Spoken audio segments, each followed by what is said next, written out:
Okay, Nat and Alex, welcome to the Profit Podcast. Nat for the second time and Alex for the first time.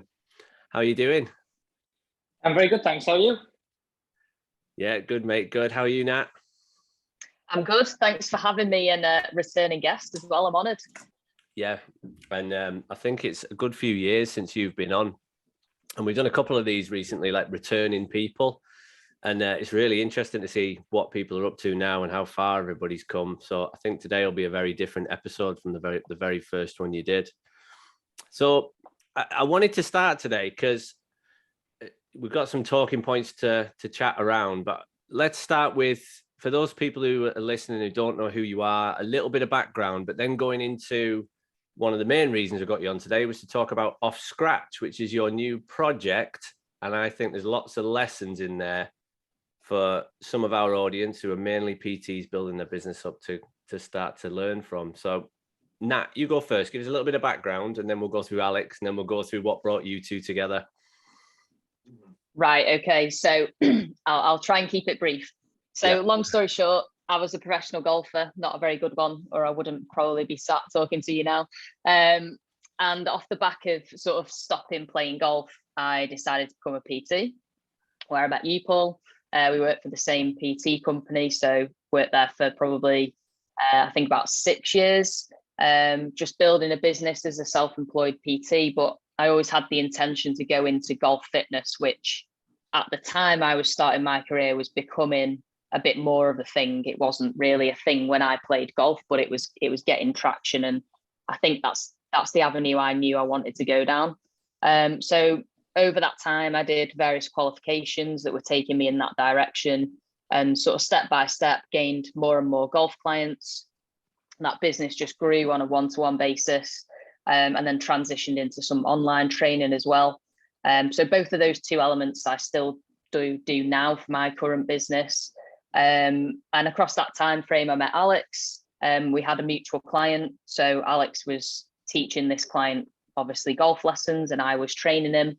And we kind of came together to sort of share ideas and talk about this client, because we were sort of coming to a couple of sort of stumbling blocks with this person and how we could try and improve him. And it was really off the back of that we kind of had our idea for Off Scratch, which I'll let Alex sort of explain going forwards now. Well, you take it from there then, Alex. So tell us a little bit about your background and sort of connect them things together.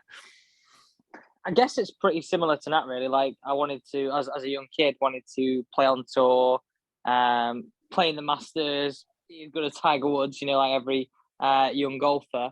And unfortunately, sort of didn't that good. Got good, but not good enough to sort of compete at that level.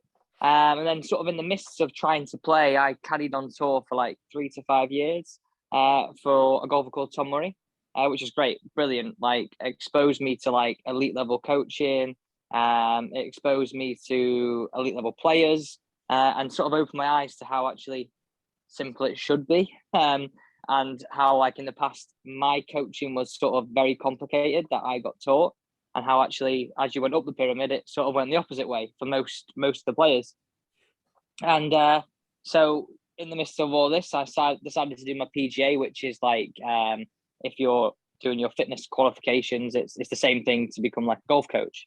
And then as I started doing that, I launched a YouTube channel, which was like just basically to drum up clients more than anything. And then it turned into being like my main source of, I guess, income. And then during this whole time, I got this mutual client of ours on the back of doing my YouTube. And then he put us in touch with Nat, and we decided to do some free YouTube videos. And then the mists of Off Scratch sort of came on the back of some great traction on YouTube. And we thought, well, could we package this up to be something more than just like a 4 to 8 minute video? And we decided yes. So hence the Off Scratch. Yeah, that was a really succinct way of introducing yourselves. I thought you did really well there to like do that in a really short space of time, because you've got massive backgrounds, both of you. And I get that was one of the first topics that I sent over to maybe talk through today. Is you're both really successful in your own rights. I know Nat better than Alex. We've only met a few times, but I know that you've had a really good career and successful career to date, independent. What made you two come together and think collaboration is the next thing we need to do? Because that's quite a scary move for a lot of people. A lot of our listeners will be independent PTs on their own. Some maybe with a bit of a scarcity mentality, and the thought of partnering up with somebody and the risks involved in that. What made you two jump ahead and do that? I'll ask Nat that first. To be honest, I think there was a few reasons. I think I think the biggest reason was that Alex and I both kind of realized that working together, we benefited the clients so much more, that they made better, faster, longer lasting progress by having the two of us than they did having just either or individually. And I think Alex and I are both good at sort of staying in our lanes, in the sense that Alex teaches the golf swing better than I ever can. And hopefully I teach the gym side of things better than he ever can. But together we can give you everything comprehensively. So I think it was kind of quite client driven initially, because we had a lot of questions from people watching the YouTube videos who were asking about the specifics of the video or this particular exercise or whatever it might be, which was obviously the reason why we did the videos in the first place, was to kind of blend these two things together and to see how it was received. But also, I think because we both felt like there wasn't a product like this that existed, that, you know, you have a lot of online coaching in golf, a lot of online coaching in fitness, and I imagine in a lot of other sports now as well. But there wasn't a product that we'd come across where people were actually trying to teach holistically, in the sense that, you know, physically, if you can't do these things, it'll be very difficult to produce the desired result from your golf swing. So we can solve both of those problems by working together. And I think as well, like Alex will probably say the same thing, that we're both quite open-minded, and we're both realize that we don't have all the answers individually. You know, I definitely don't have all the answers without the help of Alex. So I think it was an easy transition, really. You know, we got on straight away as people. So it seemed quite simple to sort of, you know, collaborate these two things and try and do something with it. Similar sort of experience for you, Alex? Yeah, definitely. I think, I mean, one of the reasons, like Nat's just said, is like, as a golf coach, like there's so many points or stumbling blocks to a reason why somebody swings it a certain way. I've got a very limited knowledge on what that is, and little to no knowledge before meeting Nat of how people can actually do this to improve. And as a golf coach, like, they're coming for a golf lesson at the end of the day. So you want to, like Nat said, stay in your lane and sort of direct them towards how they can improve physically, to basically help them swing better for longer. And as Nat said, like, there's nothing online and that where people work together for an online product in golf. And I'm sure, like, if you looked at it from like just a PT point of view, there's sort of specialists within, I guess, bodybuilding or athletics where there's probably things where they overlap. And we definitely saw this overlap from the success on YouTube and from the success of people individually, like the client that we were working with. So yeah, I mean, me, I never thought of it as competition. I think other people would go, oh no, you can't work with somebody in the same space, it's competition. I sort of looked at it as I'm adding value to the clients that I've already got. Yeah, there's a couple of really important things in there that you two both put the client first. That's obvious that the client comes first in all aspects. So if you can help them more, then why not? And yeah, it seems like you both built rapport quickly and got on really well and shared some similar values. But yeah, I wanted to touch on that because I do think there'll be a lot of people out there scared to do that, scared to stay in their lane, thinking they need to know everything. Is that something you build that over time? I'll ask Alex that. Is that something you've always had, or did you have to build it? No, I sort of respected Nat as a professional in what she does. So why would I try and do that when I know my stuff is golf, and Nat knows her stuff is fitness? So like, I don't know. I respected what she knew and thought, well, there was no need for me to butt in, if that makes sense. No, I meant in general. Is that something that you guys possess individually in general, that you just don't have any fear of that? Or is it something that you had to build up over time? I've never really thought of it, if I'm honest. It's just something that's happened. I know that's probably the worst answer that I could probably give. So I guess I don't know. Yeah, I think it comes a bit with experience as well. Like, you sort of, I think as a self-employed person, it's very easy to go down the route of trying to cast your net over everything. So you try and catch like literally whatever's in front of you, because part of you thinks, well, you have to continually make money. And what if this person falls away? And what if that happens? Well, you know, if I spread my wings as far as possible, then. But I think, like Alex said, you know, you don't have all the answers. Like, you can only kind of get the best out of being a bit more specific, I think. So for me, it's like not giving golf lessons. You know, I understand the golf swing, but there's no way I can teach in the way that Alex does. Like, the way he explains things, you know, I understand it, but my brain wouldn't go to that place to like instantly kind of describe that to a person. But I think as well, you know, the most important thing, I think, is your common values, that we share the same common goal for our business and like for our clients, but also that one of the reasons we work well together is because we have quite opposite skills. And we do laugh about this quite a lot, because Alex is very visual. He's very good at design and editing and being creative. And, you know, when we film our videos, he'll be like, right, you need to stand there, do this. And he sees that straight away. Whereas I could be there all year and not get the best angle. Whereas I'm more sort of organized and logical. So, you know, my skills are kind of getting admin done and processing and organization and things like that, things that he's not naturally good at. So actually, as a team, we kind of have the best of both worlds. So, you know, from a business perspective, like, why would you try and do all of that when you can share the load and have somebody else do the stuff you're not good at better? Yeah. What Nat's partly trying to say is that I can't spell. Yeah, I was trying to be nice about it, but yeah, Alex can't spell at all, not even with a spell checker. So I just take care of that side of things. Nat's had to develop a special skill to understand my text messages. Yeah, well, it is. It's like hieroglyphics. That leads neatly on to our next question, because this is the second podcast I've recorded today, and it was with two other business owners who run a gym. And I asked them about, because they've got a really good relationship, like it seems you two have, and I asked them about, how do you keep that up? So when you're running a business where there's two or more partners involved, what do you guys do to make sure you're communicating well, to make sure there's no misunderstandings, you're working to each other's strengths? Nat, why don't you take that one? I think we're still learning a bit as we go along, to be honest. But I mean, we've always got on quite well straight away, which helps, because you have that natural sort of rapport to build the relationship on.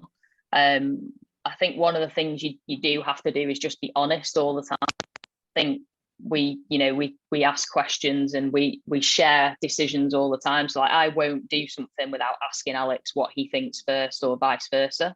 And then we kind of come to a collective decision, and we make sure that we're both happy with whatever that decision is, and sort of like 100% happy as well, or at least, you know, 3/4 of the way, because that gives us sort of a solid foundations to make that decision. But I think communication is the key thing, and like having an awareness of, you know, we both still do run our own businesses, so it is tricky to balance the time and the workload. So having that understanding that, no, I know that Alex has got 9 golf lessons today, so I'm not going to send him loads of messages because I know he's busy.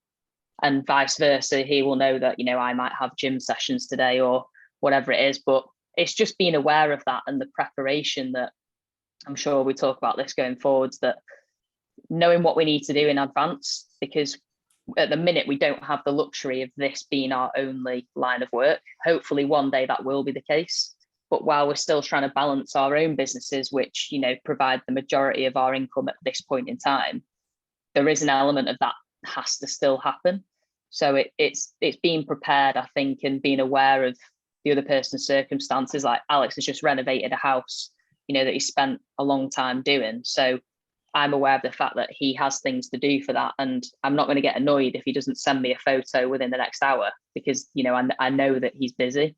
And I think it's just, you know, your communication, being honest, sharing your decisions. I think when there's more than one person involved, I think they're the things that kind of sort of prop you up a bit. I 100%. I was going to say anything to add to that, Alex, but you agree with everything that Nat's just gone through there. Yeah, and I guess why we've sort of, I mean, we try and meet every single week at the same time. So like, but that said, we are both working our other jobs, so having that sort of set time every single week helps bring a bit of structure. But we also use like Trello, which is like a free thing online, which sort of sets us tasks, what day, who's posting where, and it sort of keeps us structured. So like we share the posting, or we are going to share the posting going forwards, where like Nat's doing the fitness posting on like say a Tuesday, I'll do the Wednesday for golf, Thursday for fitness, and sort of vice versa. That way we're sort of sharing the workload in sort of every department. Nice. So it's really organized, and there is some structure to the communication, but a lot of it's coming down to you two as individuals as well, that you want that. It's probably Nat, to be honest. No, but I think seat in the pants. Having those complementary skills is always vital, really, as well, isn't it? If you do have one person who's highly organized, the other one likely is going to be very creative and a bit more disorganized in a good way, almost. I think that can be quite important when you've got partnerships. Yeah, I think that's kind of, it balances it out nicely, doesn't it? 100%. Yeah, I would say maybe most people would say they're disorganized compared to me. I'm probably at the extreme end. No comment. One of the other topics we wanted to talk to you two about today is, I know you've both got, I'm going to start with Alex on this. You've both got really good followings in terms of social media, but not just that, things like media presence. And I know you both do work with industry magazines, and you're very kind of consistent with that as well. And I know, for example, Alex, your YouTube channel is, has just exploded and is doing really, really well. So I did want to talk a little bit about that today. I'm going to ask Alex this first. What does it take? And maybe tell us a bit about your journey in building a good following. What does it take to build a really good following? Because you two have done a good job of that. I guess consistency and understanding and pivoting to what the algorithm is. You can't just post something because you think it's good. You've got to post something because other people see it's good, or unfortunately sometimes because the algorithm sees it's good. Like I would say that is one of the reasons why, going a bit off topic here, sorry, but like one of the reasons why content sometimes isn't as good as it should be, because you try and post what's going to get you the most likes. But going back to sort of building it, I guess consistency and being everywhere in one place.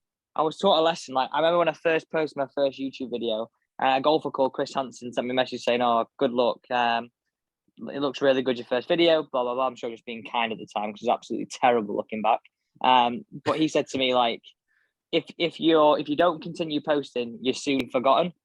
And that just sort of stuck with me in every single platform. And that's been my sort of recipe for what I do. And as you know, like with social media, it's always changing. So for example, in lockdown, TikTok blew up. So then it's one more platform to try and manage and try and be consistent on. But what I do is I try and create content that sits on every platform the same. So for example, Reels and TikTok, they're the same format. So I produce the same video, post it in a different place. That way you're sort of limiting your workload, and you can be consistent and regular on every single day, because unfortunately I commit to daily tips. And I think the last thing I'd say is it's finding your niche. Like it's taken me a while to sort of find my niche, and I'd say I didn't find it until probably 6 to 12 months ago. Like I didn't really know what content I wanted to post. I was trying all sorts of stuff, and then these short, sharp tips is definitely where I found my niche. And I think you've got to be flexible with that. Like I would always love to post a course vlog, and my fiance should say, "Well, why are you doing that? It's not going to work." "Oh, I like it. I want to do it." But unfortunately, you sometimes can't do what you want to do. You've got to do what your audience want to see. And unfortunately, like I said before, what the algorithm wants to see.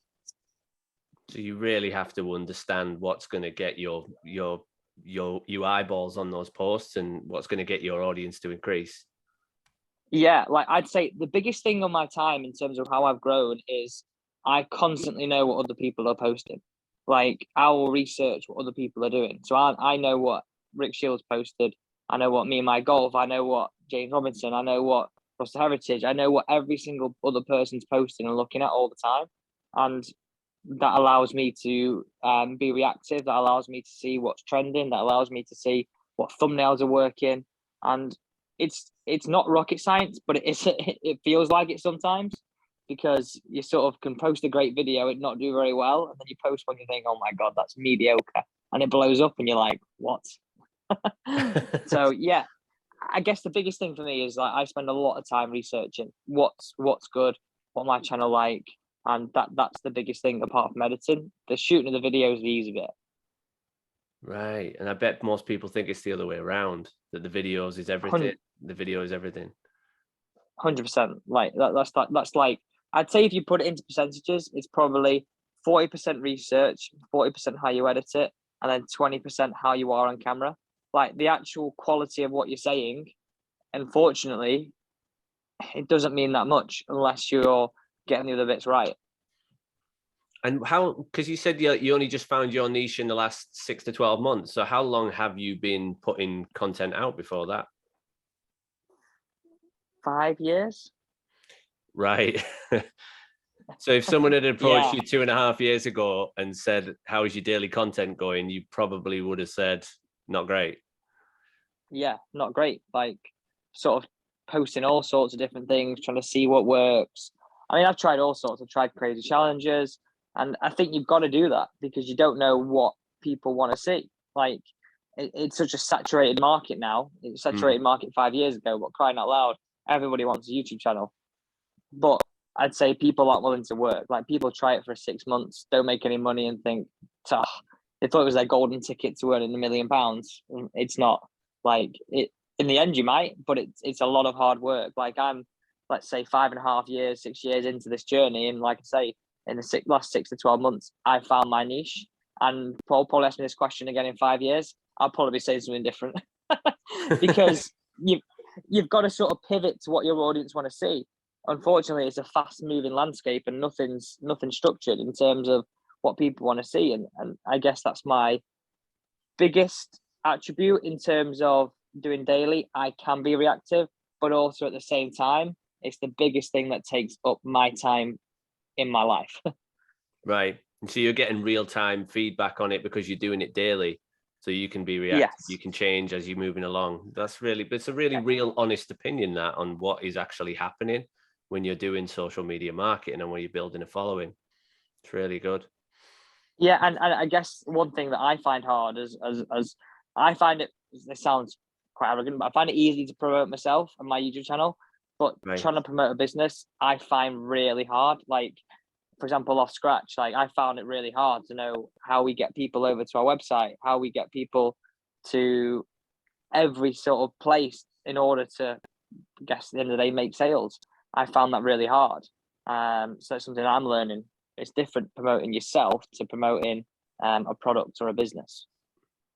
We'll come back to that in a second, because it's something else I want to talk to you too about work ethic and how you keep at it, and how you do 5 years worth of trying to build a following and only really establish it in the last year or so, you said.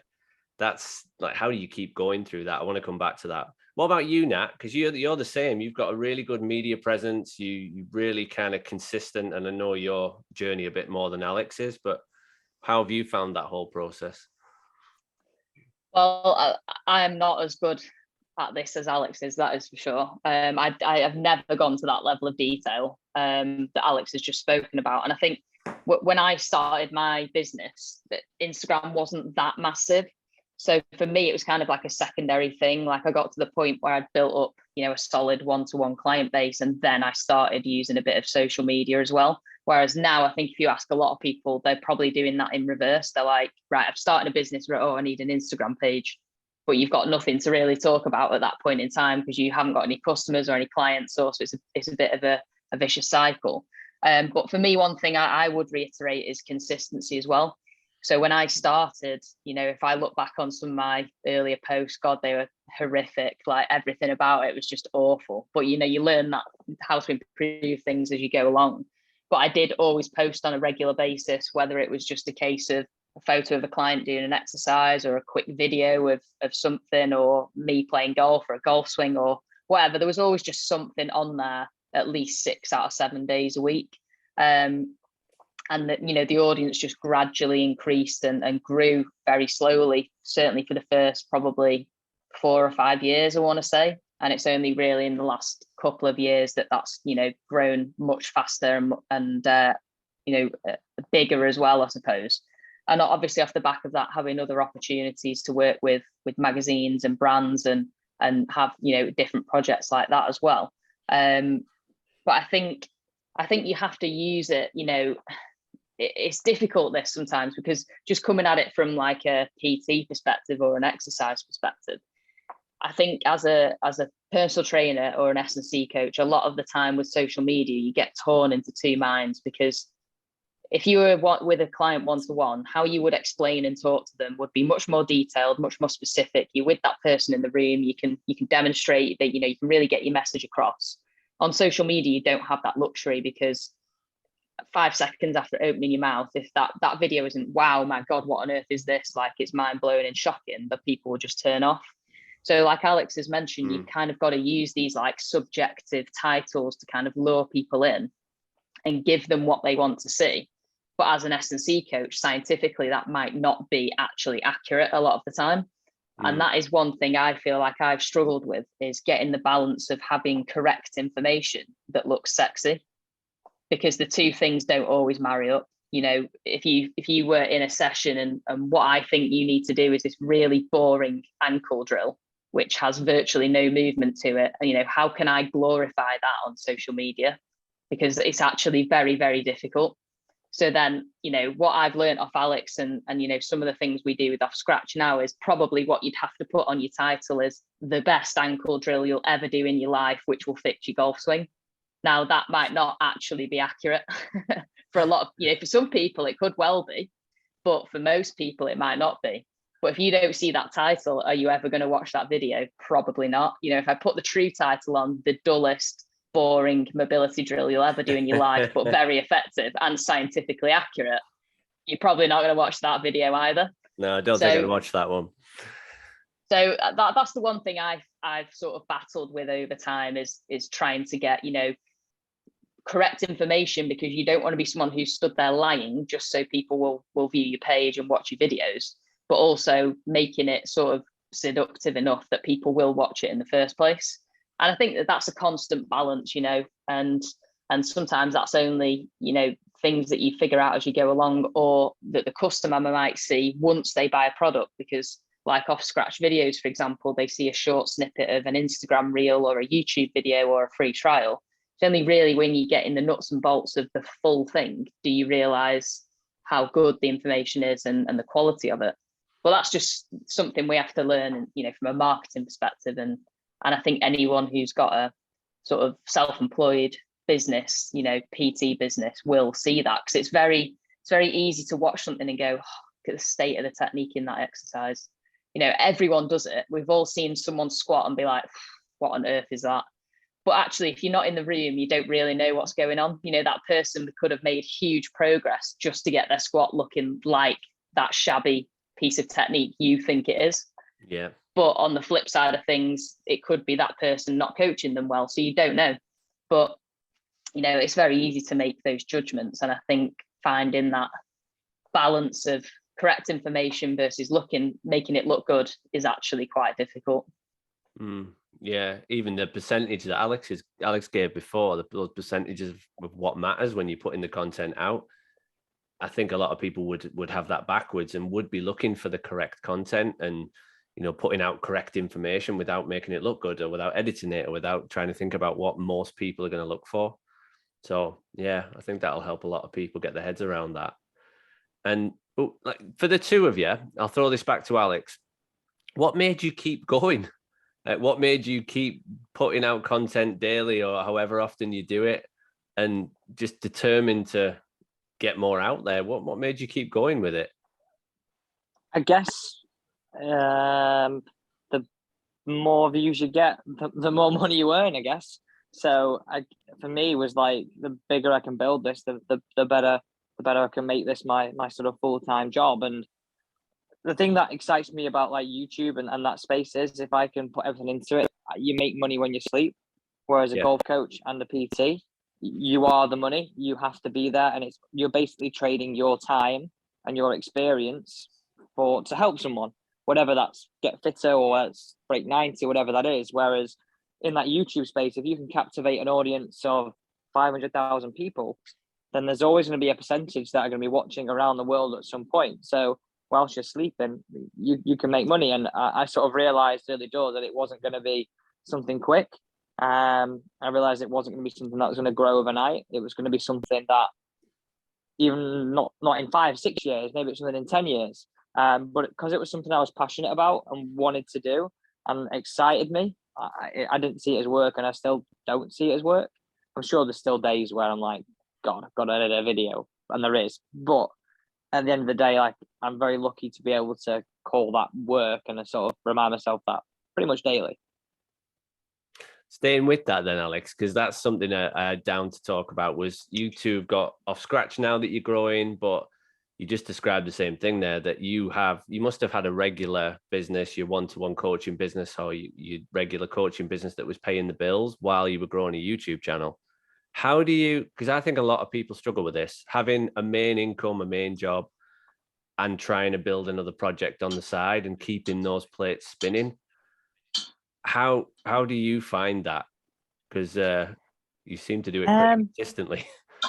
I guess when I first started my YouTube channel and started coaching, I had no bills. Like, I lived at home. Right. So 5 years ago. So that was a big thing. Like, it didn't make a difference if I didn't earn 50 quid or 100 quid. Like, it made no difference. So there was sort of no pressure. If it worked, it worked. If it didn't, it didn't. So it was very easy for me to put my time into it and go, well, this is what I can do. And if it works, it works. If it doesn't, it doesn't. Whereas I guess if somebody's got a mortgage and got bills they've got to pay right now, their outlook's very different. Like, I guess it's having enough money and enough time. So say you're a PT, let's put it in that sort of thing. How I sort of look at it now is, does my bread and butter money pay my bills and give me a little bit over to save and put away for a rainy day? Because if I lose a client, then that's what I've got to get that to. And then any spare time, and there's no glossing it up, you've got to work long nights. You've got to do it if you want to make that other thing your main source of income. Like, I've been there where I've edited at 5 a.m. in the morning, and then I've gone to work and taught, and then edited till 11 o'clock at night. Like, it's got to be done. But at the same time, I've got a great sort of support with them. My fiance, she helps me so much. And if she didn't do what she did, I couldn't do what I do. So having that support network, I guess, is key. And someone that doesn't want paying for that support network, I guess it's even better. So a great support network and some clear kind of goals and that work ethic. Is that something that's always been with you? So yeah, like when I was trying to be a pro, like I'd always probably work too hard and sort of become stale, if I'm honest. But putting that in business, I guess it sort of is a bit, not a foolproof method, but if you work hard and you try and deliver the best product you can, in the end, it's not guaranteed, but you're probably going to do something right. Whether you have to pivot it and change it, you're probably going to work yourself hard into creating something which becomes your business. So yeah, work ethic is probably something I've always had, and I don't know, I find it hard not to work. I like being busy. We might come back to that, see if it bites you in the arse sometimes. What about you, Nat? In terms of keeping the plate spinning and having 2 or 3 different projects on the go, I think you've always done that while I've known you. There's always been the next thing in mind. How do you do it? I suppose similar to Alex, like you do have to have a strong work ethic, and I think you have to have an acceptance when you're building something that it's going to be hard and it's going to be long days. You know, when I was first a PT, I'd be in the gym from 6 a.m. till 10 p.m. at night, and then have to drive home and come back for 6 a.m. the next day. And, you know, that would be a regular thing for the first 2 or 3 years while you're building a client base. You know, further down the line, you have the luxury of not having to do that the same, but there is still, you know, workload, which is different. I think, just to go back to it, like organization for me has always been the key, in that, laying the days out, laying the weeks out, seeing what needs to be done, being ahead of yourself all the time, so you never get caught in the trap of knowing that you've not done something, like Alex was saying, thinking you've got to edit a video because you need it done for that particular day, or I needed to write a program for a client. Well, I would never leave it as best I could till the night before. I'd always have those things done in advance. And preparation for myself, like, sounds so cheesy, but making my lunch for the next day, making sure there was food in the fridge, having like my bag packed, my training kit with me, so things that I didn't need to think about. I could get up in the morning and just go to work and just do my job. And it was taking away like extra stresses, going, oh, I've got no food with me today, I'm starving, like I feel awful in the second part of the day. And having small basic habits like that just run themselves. So I felt like I was always at my best in order to do my best as best I could. And I think for me, like, as a person, progression is like one of my big values. And I think the minute I lose that is when I really struggle. When I've not got a goal to chase or something to be working towards, I get very stale, very bored, and a little bit miserable, really. So I think for me as a person, chasing a goal and working on a project is something that keeps me in alignment and keeps me happy to a certain degree. So I'm not afraid of, putting a bit of graft in, because I actually enjoy it in a way. Like Alex, I have my moments where I think, God, I can't be bothered with 6 sessions this morning, but actually on the whole, that doesn't happen very often. And I think both of us kind of, have come together as well, because we both wanted a new challenge. We've got to certain points in our own business where, having done it for a few years, hopefully we're good at it, and we keep that running smoothly, but we wanted to put our time and effort into something else. And for me, I'd never really been in front of the camera before, and that was something Alex was obviously used to and really good at. And at first I was a bit like, I don't think this is for me, I don't want to be one of those people. But actually, having tried it, really enjoyed it, and kind of surprised myself, and probably enjoy that more sometimes now than just training people occasionally. But I do think organization is probably the biggest thing, being able to plan your time effectively and making your life as easy as possible when you have a lot to do, makes a huge difference.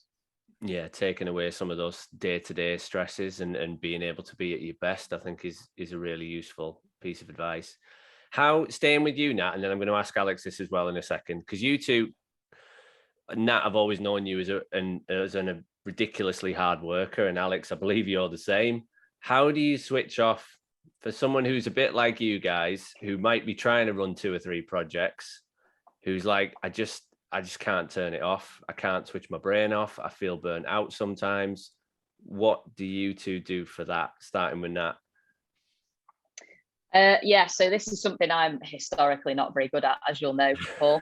But it's something that I've definitely got better at, because I always found it actually, I sort of felt guilty for kind of having time off and having a break, because I felt like I wasn't working and I wasn't doing anything. Yeah. So for me, like, training has always been a constant in my life as well for the last 10 years. So an hour's training is always good for me, but it's a bit like a busman's holiday, because I'm still in a gym. So it doesn't really get me out of a working environment, but it does allow me to turn my brain off for an hour. I think I've learned over the last few years now, just with experience, that the way I describe it is, if you go on a night out, everybody has that limit of drinks that they can take before it gets really bad. Mine is like 2 now. Used to be about 7. It's probably about same. 2 now. And that's how I describe, like, the workload barrier is, I've gone over the limit that many times that I now know where the limit is. And I think that it takes a while. You have to just kind of, like, it's trial and error, like anything. You just have to get it wrong a few times. And I get to the point now where I know that physically I feel a bit tired, but mentally I'm very disengaged. That I don't want to be there. I don't even want to sit at my laptop and do anything, which is not like me. So if I feel that way, then I know that I need to have a break and rein it in. So from like a time frame perspective, I'm sort of every 2 months, really, like I need a holiday. And I don't mean like a full-on 2-week holiday. I mean just literally like, even if it's I know, honestly, been on more holidays the last 2 years than the last 20 years, but that's because I've got the balance right now. Yeah. Good. It's a question I wanted to ask you too, and I want Alex's response in a second. We had a mental health specialist on a couple of weeks back, and she talks a lot about this. Just, recognizing when it is, especially if you are the type of people that you are, and I'm a bit like this as well, is you'll push yourself through and you'll push yourself through and you'll push yourself through just because you feel like you can sometimes, and that's not always the best thing. It's something I've had to work on. So I wanted to know what you guys do. So what's yours, Alex? How do you switch off? Where's your point of diminishing returns? Or have you not got one? I probably don't. Well, he's worse than me. I'd say like I go on my bike is like I like to cycle. So like doing that once a week for 2 or 3 hours. Like I'll go out on a Sunday morning, or I'll go out and evening or do something like that. But the unfortunate thing is, which is probably what the mental health specialist wants to hear, is social media is so fast moving. I think I've come now to the realization that if I want to be successful in this space, it is my life. It's not a job. Like I've got to do it and I've got to be everywhere. And I think as soon as you get that in your head and you understand that and you try not to treat it as a job, you then sort of accepting that, okay, for 3 hours a day, I'm going to have to reply to comments and go on it and do this and then post and then be creative. So I guess the way I look at it is I don't try to as work. I actually do enjoy it. I'm not just saying it to sort of bullshit and say that I do enjoy it and say it. Yeah. I actually do enjoy it. So I don't really know. I've not really found my limit because I've sort of realized that it's just a way of life. I just have to do it and have to be there. And if I can then do less and less and become bigger and bigger and then get to that point where I can delegate, then that's what I want to do. So yeah, I don't know I don't know my limit, but if someone actually asks me how I cool off and recharge, it will be on my bike. Nice. I think there is something in there. I think the fact that you've got something that you genuinely enjoy, I think would probably coming from a lot of people would ask that they don't actually enjoy what they're doing, or they don't enjoy the majority of it. And, because there's always going to be things within the job that we don't like. But I think for most people, if they're not enjoying the majority of it, it's more tiring, it's more exhausting, and they'll reach that point quicker. So I think there is something in there that you found something that you love to do. Oh, 100%. And I guess I'm pretty lucky to be in that space. So last question then, before we wrap up, what's next for Off Scratch? Go on, Nat, do you want? Yeah, I'll go.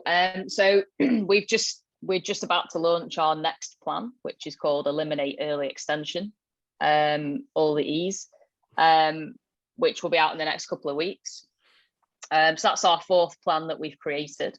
And I suppose like our immediate goals are obviously to just grow our brand a bit more, grow our following, increase our sales, sort of widen the impact on what we can do with those things immediately. But in the longer term, we've got all sorts of other goals to release loads of different plans, to have loads of different media content on our website, to do some collaborations with people.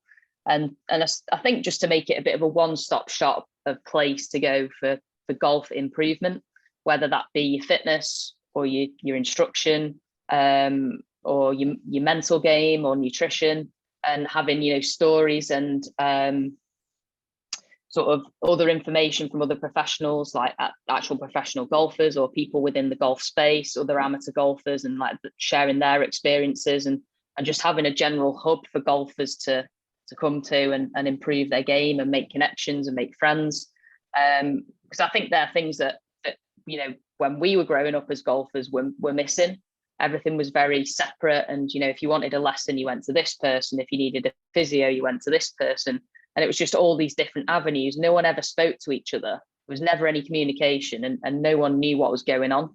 And you'd have to go, right, my golf coach said that I needed to do this. And then you go back to the golf coach. Well, the physio says I can't hit that shot because I've done this to my back. And it was just all this kind of miscommunication. And hopefully our aim is to just completely solve that everything must work in unison together and holistically.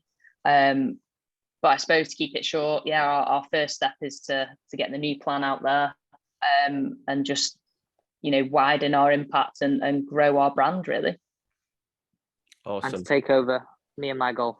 Let's add that in there. Throw that in at the end.